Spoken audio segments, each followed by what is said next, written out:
The very first Cyber Madness event was in February 22 at Bismarck State College. It was the high school Cyber Madness event.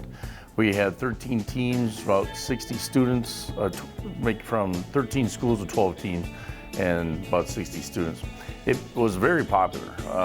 It was a really fun event to do for the first time. Never been done before in the state, and we're seeing not much in the nation for it, to be honest with you. And then that was so popular that it was decided maybe we should try to do the middle school one. This event today has 5 teams from the West competing against 6 teams in the East, and the reason there's 6 in the East is 2 teams tied for 5th place out of the East. We have about 44 students here, 20 here at the West and 24 over in the East, competing for scholarships again and trophies. This time our scholarship levels are $500, $300, and $100 for the top 3 overall. You know, they're running the kids through a lot of different things. One of the things going on in there today, they've got OSINT, which is open source intelligence. They've done some ciphers. The kids are working on capture the flag pieces. So there's a lot of different levels to the competition to make sure the kids are stimulated and not bored in just one section, and then have an opportunity to compete well across the board in the spectrum. You know, Palo Alto Networks was the event partner for the high school. Cyber.org is our event partner for the middle school. The relationship with Cyber.org really spurs out of the EduTech section of NDIT.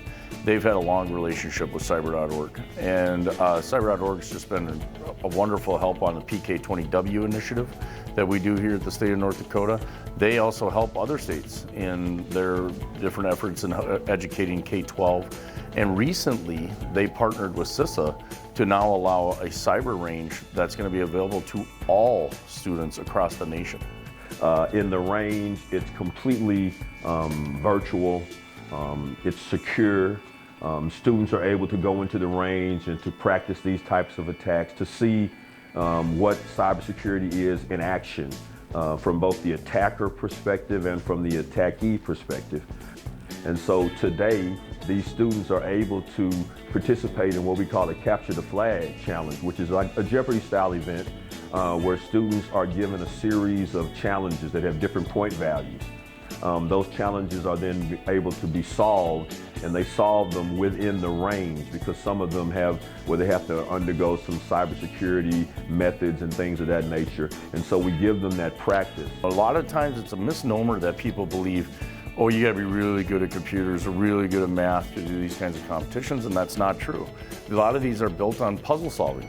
They're built on these ranges. They're built on solving problems. You know, so just like in a regular classroom or any classroom the students will be working on, they could run into these kinds of levels. As well, cybersecurity is just embedded in so much of our world today. We're in a digital age and have been for a long time. It's important that everybody's safe online, they're cyber aware.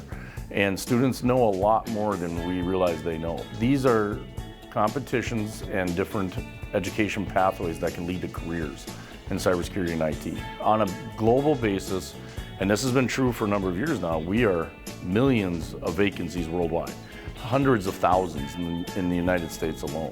And with the opportunity of remote work, you can work for any company from anywhere.